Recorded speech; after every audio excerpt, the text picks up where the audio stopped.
On the 6th of September, 1781, barely 6 weeks before Cornwallis would surrender at Yorktown, the most famous traitor in American history came home. Benedict Arnold had been born and raised a few miles up this same Connecticut River. Now he returned to it under the British flag at the head of some 1,700 men. By nightfall, the busy port of New London was a wall of fire, and across the water on the heights of Groton, the defenders of a little fort called Griswold lay dead in their own works. Most of them, the survivors would swear, killed after they had surrendered. And so a question was asked at once, and has never quite been answered. Was this a soldier's raid or a traitor's revenge? Fort Griswold, the Battle of Groton Heights. To understand the rage that clung to this day, begin with the man. Benedict Arnold was Connecticut's own. Born in Norwich in 1741, raised in a proud family fallen on hard times, he made himself a New Haven apothecary, a merchant, and a sea captain who knew every harbor on this coast, including New London's. And when the war came, no one served the Revolution more brilliantly. Ticonderoga, the terrible winter march to Quebec, the gunboats at Valcour Island, and above all Saratoga, where his reckless courage helped win the battle that brought France into the war. For a time, there was no greater hero in America than Benedict Arnold. And then, the fall. Passed over for promotion, deep in debt, embittered, and married into a Loyalist family, Arnold began to sell his services to the enemy. In 1780, he plotted to hand the great fortress at West Point to the British, and when the scheme was uncovered, he escaped downriver by minutes and took a British general's commission. To Americans, it was the ultimate treason, and it cut all the deeper because Arnold had, only 2 years before, sworn a solemn oath abjuring the king with his own hand. When Washington's officers learned of it, they could scarcely find the words.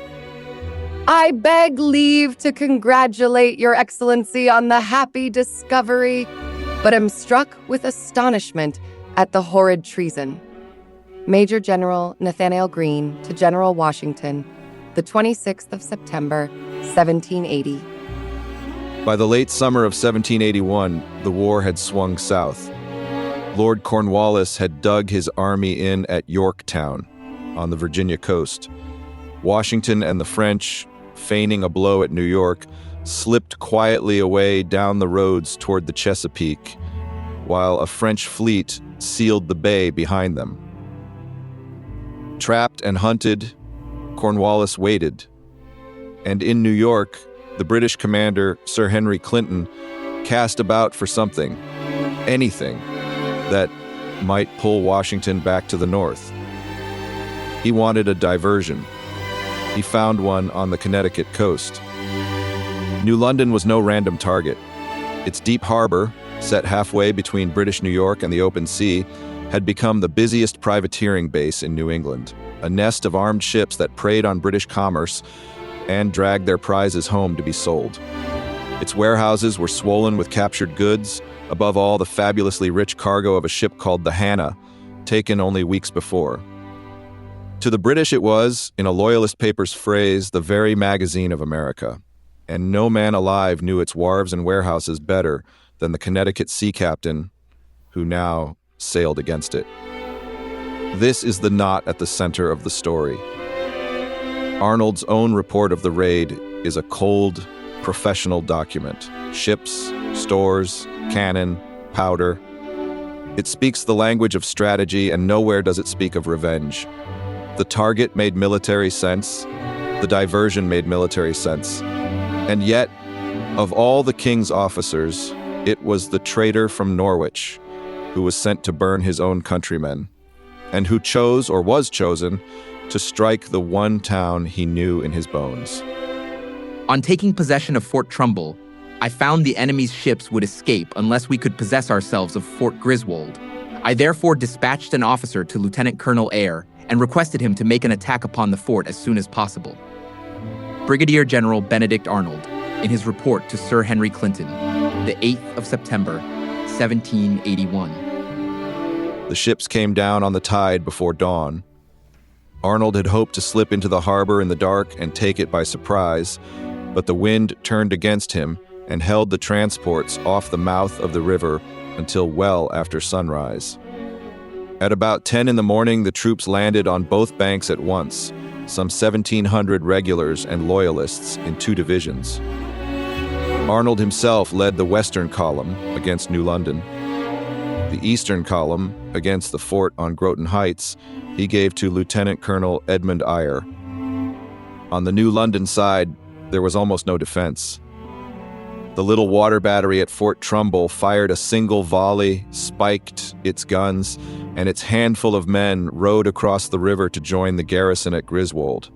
The town lay open.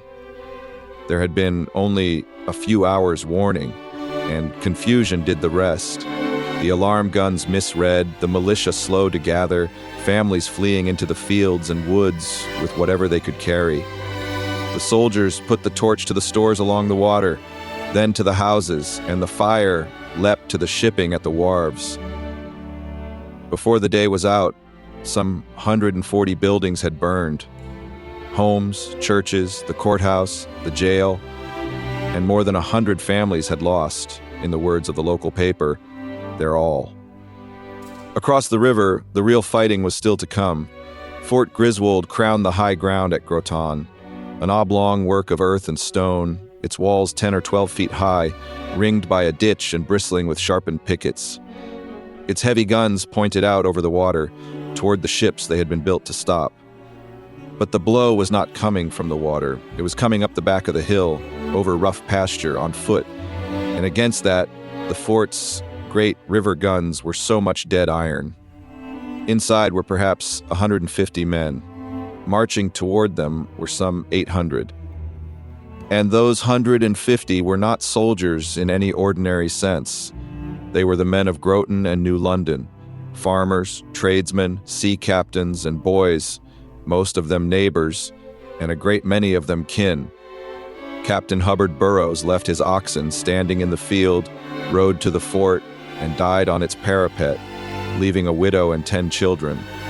The Averys came by the dozen, so many of one family that the town called it the hive of the Averys, and at least 9 of them would not come home. There was a goldsmith, Enoch Stanton, and his brother Daniel, lately engaged, who had just given his bride-to-be a length of silk from the captured Hannah for her wedding dress. The 2 would be buried together in a single grave. Tom, my son, do your duty. Never fear, father. The last words between Lieutenant Parky Avery and his son Thomas, aged 17, upon the walls of Fort Griswold, the 6th of September, 1781. Among them, too, were 2 black men whom the monuments would one day name: Jordan Freeman, Colonel Ledyard's own aide, and Lambert Latham, called Lambo, who by tradition first drove his master's family to safety and then came back with a musket to stand and die with the rest. Boys carried the powder, one substitute of about 14, whose father had been paid a barrel of cider to send him in, another, only 12, brought in by his own father and, in the end, let go to run home to his mother. This was the garrison, and its commander was Colonel William Ledyard, 43 years old, with a large and young family of his own, a man who had already decided he would not run. The British sent forward a flag of truce and demanded the fort's surrender, with a hard warning attached. If they were forced to storm it, they would give no quarter. Ledyard's officers knew the arithmetic: 800 against 150, and the guns pointing the wrong way. But word had come that 200 or 300 militia were on the march and would arrive within the quarter hour. So Ledyard sent back his answer. He would not give up the fort, let the consequences be what they might. The reinforcements never came, and the storm broke. Eyre's regulars came up the hill into a fire far heavier than they had bargained for. A single 18-pounder, double-loaded with grape shot, tore a gap clean through their column and dropped a score of men at one stroke. The attackers reeled, closed their ranks, and came on again. The cost among their officers was frightful.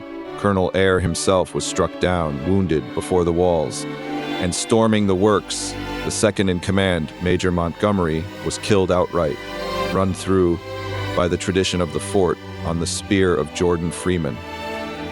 Command of the assault passed, somewhere in the smoke, to a third officer. On this occasion, I have to regret the loss of Major Montgomery, who was killed by a spear on entering the enemy's works. Brigadier General Benedict Arnold, to Sir Henry Clinton, the 8th of September, 1781. And then came the accident that may have doomed them all. A shot cut the rope that held the fort's flag, and the colors came tumbling down the staff. To the men storming the walls, a fallen flag meant one thing: the garrison had struck and surrendered. So when the defenders snatched up their colors and remounted them on a pike, the attackers, believing themselves cheated of a surrender already given, came on in a fury. During the attack, a shot cut the halyards of the flag, and it fell to the ground, but was instantly remounted on a pike pole. This accident proved fatal to us, for the enemy, supposing it had been struck by its defenders, rallied again. Sergeant Stephen Hempstead, defender of Fort Griswold in the year 1826. With redoubled rage, the British carried the southwest bastion by storm. They forced the gun ports and the gate with fixed bayonets against men who had only pikes and clubbed muskets to meet them. In perhaps 40 minutes of fighting, it was done. And here is the thing the survivors would never stop insisting upon. Up to that moment, they had lost only a handful, 6 or 7 killed, and a score wounded. Nearly all the dying was still to come, and it would happen after the fighting had stopped. For with the enemy now inside the walls, Colonel Ledyard saw that the fort was lost, and did the only thing left to do. He ordered his men to cease fire and to throw down their arms. By every law and custom of war, that surrender should have ended the killing. It did not. Colonel Ledyard, seeing the enemy within the fort, gave orders to cease firing and to throw down our arms, as the fort had surrendered. We did so, but they continued firing upon us. Sergeant Stephen Hempstead, defender of Fort Griswold, in the year 1826. What happened to Ledyard himself became the most famous scene of the whole tragedy, and here we must be careful. As the story hardened into legend, it was told that the colonel stepped forward and offered up his sword, hilt first, in surrender, and was run through with his own blade. A British officer, it was said, demanded to know who commanded the fort. But the caution matters. This exchange does not appear in the newspapers of 1781. It comes to us from a history written 7 years later and from a survivor's account set down in 1826. Even the name of the man who struck the blow was never settled. And still the words came down, and Connecticut never let them go. Who commands this garrison? I did, sir, but you do now. The surrender of Colonel William Ledyard at Fort Griswold, as it has been remembered, the 6th of September, 1781. With their commander down, whatever order remained dissolved into slaughter. Men who had thrown away their weapons were bayoneted where they stood. It was, by the survivors' reckoning, over almost as quickly as it takes to tell. Of the 150 who had held the fort, some 85 were killed and 60 more wounded. The great majority of them, they swore to the end, struck down after the fort had given itself up. They killed and wounded nearly every man in the fort as quick as they could. I think no scene ever exceeded this, for continued and barbarous massacre after surrender. Sergeant Rufus Avery, defender of Fort Griswold, who lived to tell it. And the cruelty did not end with the killing. The wounded who still lived were loaded into a heavy ammunition cart to be hauled down to the boats. And on the steep pitch of Groton Hill, the cart broke loose, careened downward, and slammed into a tree at the bottom, so hard that some of the broken men died on the spot.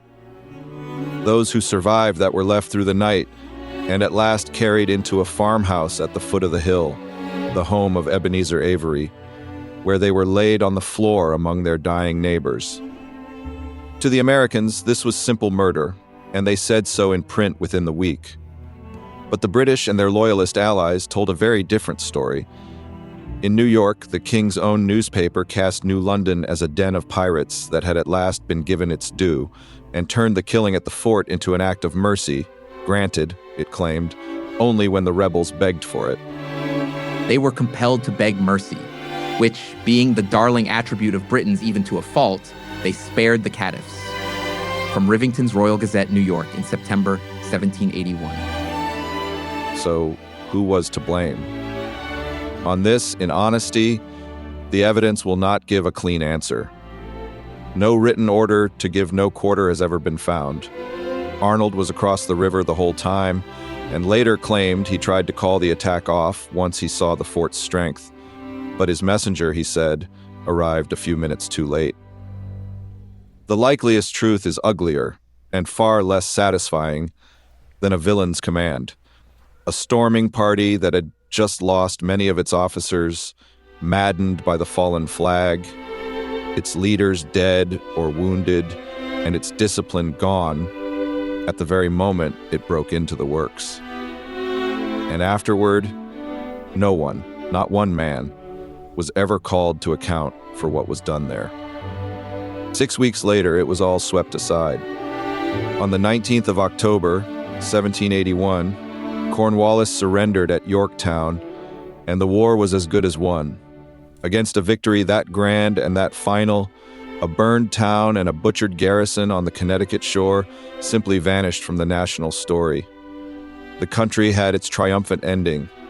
It had little use for a late, ugly, inconclusive massacre that came just before the curtain fell.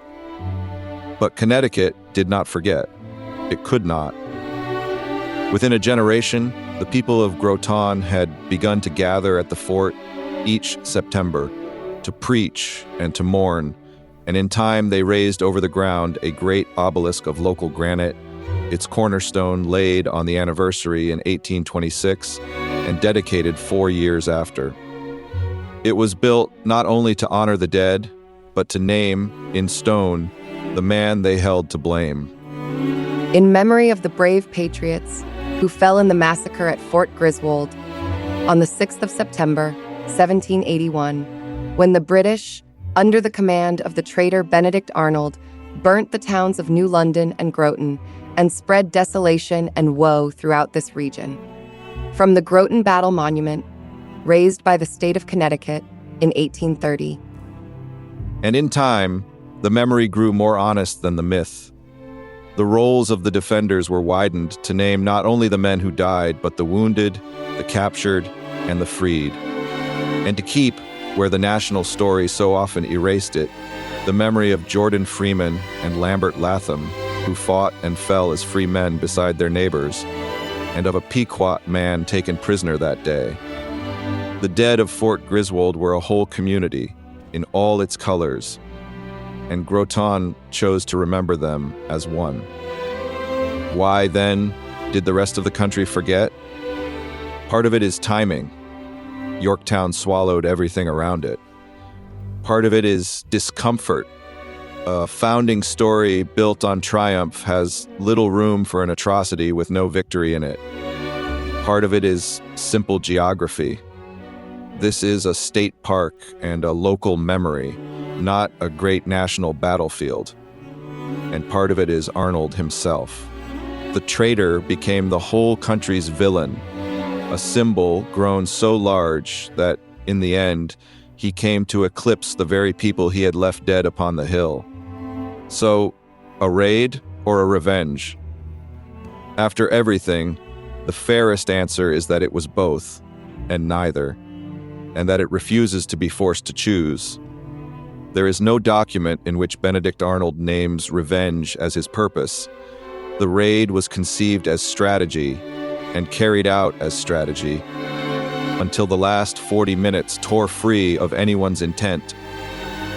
And yet no ledger of shipping and stores can measure what this day meant to the people it fell upon. The traitor had come home under an enemy's flag and left their town in ashes and their sons dead after they had surrendered. Whatever was truly in Arnold's mind, that was the truth in their hearts. And it is the truth the monument still speaks. That is the harder lesson buried on Groton Heights. We like our revolutions to end cleanly, on a field of honor, with a surrender and a handshake. This one did not. 6 weeks before the tidy ending at Yorktown in a little stone fort above a burning harbor, it ended instead in confusion and fire, and in men killed after they believed the fighting was over. History remembered the triumph, and it let the massacre slip quietly into the dark. The obelisk still stands over the bones at Groton, gray against the sky, naming the traitor and the fallen both. Connecticut kept the fire of that memory burning long after the rest of the country let it die. A brilliant soldier who sold his honor. A colonel cut down with his own sword. A garrison of neighbors butchered after they had given up their arms. And a wound that the long years banked down, at last, from ember into ash.